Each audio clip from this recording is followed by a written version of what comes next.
said that Masao Hattori said that he could have his man pin Eddie Graham twice in 10 minutes. He not only couldn't do that, but he ended up getting pinned himself.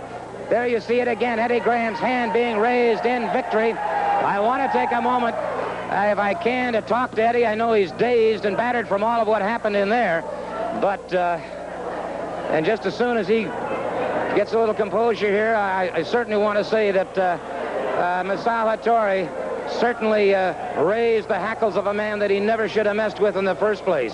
He said he could beat this man 2 falls in 10 minutes. Instead, it's Eddie Graham having his hand raised in victory. And Ed, are you capable enough to talk for a moment or so? Well, what? Well, first of all, you took an awful risk, Eddie. You haven't been wrestling in a while. A lot of things must have gone through your mind when you stepped into that ring. Well, yeah, I suppose so. I guess, Gordon. But you know, when somebody says they can beat you 2 falls in a certain amount of time, that's biting off a hell of a lot. Really, because all I got to do is be defensive. So, you know, I wasn't that far out front. I thought it out pretty carefully, and the man's got to beat me, you understand? There's a lot of difference in going out and going after somebody as opposed to just being defensive and wait for him to shoot in. I guarantee you. Well, Eddie, I know you started off, you looked like you had that theory in mind. You were being fairly defensive, but suddenly something in here triggered you and you went after him. Well, I don't know, Gordon.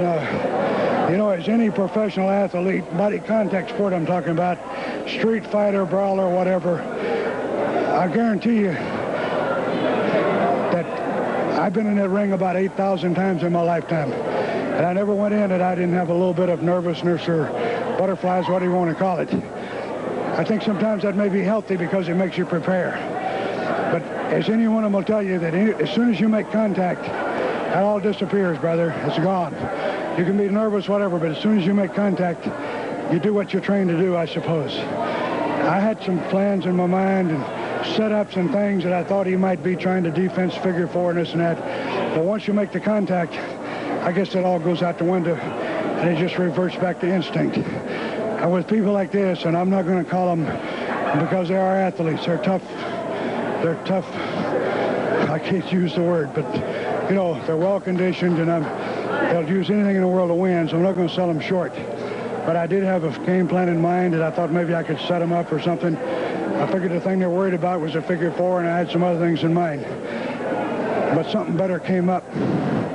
Mainly a chair, brother, and that's what it really boils down to, as they say, that a good coach can recognize it and a great coach can't teach it. And that's guts and desire. And all my experience and all my everything, I guess that's what it boils down to. If I got the good Lord to thank for anything, is that where I was born up in them Tennessee mountains, brother, if you didn't have heart and desire, you were finished to begin with. So I ain't going to lay down and quit. And that's my bottom line. There you have it. The comments from Eddie Graham. May I just say this? There goes a wrestler and one hell of a man.